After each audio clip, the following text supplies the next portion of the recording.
Hello and welcome back to the magical game of Satisfactory, and today I shall be your spirit guide with a selection of tips to help you start developing a mega factory. Speaking of which, here's one I made earlier. But today we're looking at the best tips for your first hour in game, and ideally at the end of this hour you will have finished tier 0. That's all of the hub tier objectives, and you will be ready to start getting serious with your factory build. So if you do find this video helpful, please do hit the thumbs up button, and also if you want to see more, obviously don't forget to subscribe, as we do post satisfactory videos every week, in fact 3 times a week. Also, one last thing before we jump in, a special thanks to all the Discord crew who actually threw in some tips to help with this video. It's greatly appreciated. Anyway, with all of that said and done, let's jump in, or drop in, I guess. So, first off, your first big task is to choose a good starting location. Now we have 3 starting locations to choose from, and from there you'll want to find a location which ideally has a good selection of iron nodes, limestone and copper, as well as a nice open space to expand your factory. So if it's your first time, I do highly recommend the grassy field. It is a very easy start area. But regardless of where you choose, try and compare your location to the online Satisfactory map to see where the closest good starting position is for you. Now, the easiest way to triangulate where you are on the map is to actually have a look at the nearest resource nodes to you and note their purity level. Then refer to the map like you can see here. Now, for example, we've got 2 limestone nodes that are impure, as well as 2 impure iron nodes, and there is also a normal copper node. Thereby ticking these boxes in the map, I can tell that I must be in this area, or I could possibly be up here. But if you look at the way the area is located, it doesn't match with the nodes that we have here. So we must be here, and I can see, had I checked this before I started the game, I would have known that there were actually 2 normal iron nodes just a little further behind here.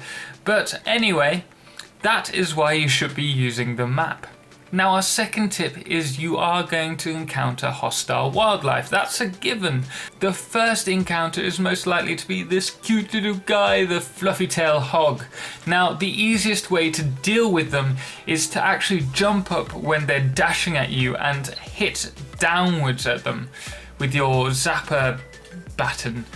Now this will stun it, and it will allow you to get at least 2 more shots off before it prepares to dash at you again, and just rinse and repeat. Now our third tip is, once you've picked a location, it's time to start gathering the materials. So focus on the node's pure resource, which is sitting always above the node. Firstly, you're going to get the most resources from mining that yourself, and secondly, you're going to need to remove it later on in game.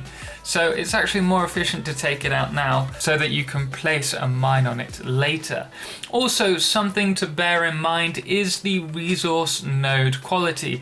This will be more important once we start the automation process, but there are 3 node qualities that you should know about in game: pure, normal and impure. Now, pure nodes produce 240 raw materials per minute without any overclocking. Then we have the normal, which produces a straight 120 ore per minute. And then we have the impure nodes, which produce at half the rate at 60 per minute.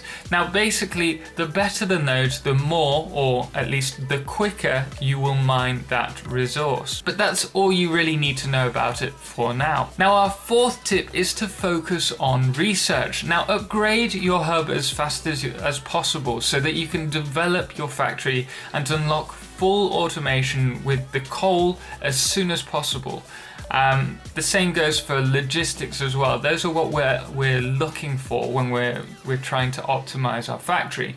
So the sooner you leave the hub tier, the better, which is why we're going to try and do it in less than an hour. Now our 5th tip is when you are focusing on research or setting up a build, maybe it's a couple of constructors, you actually want to enable the goals so that you can actually see how many resources you need so that you can work towards that. And once you have the given items, you can quickly go over and unlock the next tier, just to keep on top of it and make sure that you're focusing on your objectives. Our sixth tip is that within the first hour of the game, whether or not you're trying to quickly get out of the hub tier, you are most likely to unlock the 2 generators. You want to connect both of those generators together to one power pole, then connect another power pole to that and start connecting your structures from there. That just means that you have an extra space to place another generator if need be later on. Also, when moving from one location to another, like I am going to the copper, it's ideal to pick up as many leaves as you can. This just saves you having to go back out later just to pick them for the power resource. And what we're going to do with the leaves, rather than put them straight in the machine, we're going to manufacture them into biomass, which is actually going to last a little longer than the leaves in the generators. Now, our seventh tip is that along with the power comes structures that you can automate. So we're going to want to start the automation process early to passively assist us in the item production. Now, ideally you want to focus automating iron bars and rods, but one thing to bear in mind is due to us not having the access to a splitter early game, it'll mean that we're using a 1-to-1 ratio on miner, smelter and constructor, which isn't necessarily efficient, but you can always take the excess items out and use it to manufacture the items yourself. And so when we are in the early game, we're going to want to still be manufacturing everything ourselves as well, just because it is quicker and will help us get out of the hub tier quickly. One other thing in regards to this point is copper. Now, you're not going to need that much copper, so I wouldn't worry too much about automating it, but you can if you want to. Just make sure that you always have a portable miner there so that you can grab the stuff and make those items if you do need them. Now, the other thing that you need to focus on when it comes to structures is also concrete. Concrete is really necessary. All you need to do is place a miner down, connect that to a constructor, and it will start creating concrete for you. Now, this ties into the next tip, which is to build on foundations, but you're going to need that concrete, so the sooner you get that done, the better. Now, as we were talking about concrete, our tip, as I mentioned, is building on foundations. Now, you want to start early with this and never ever look back.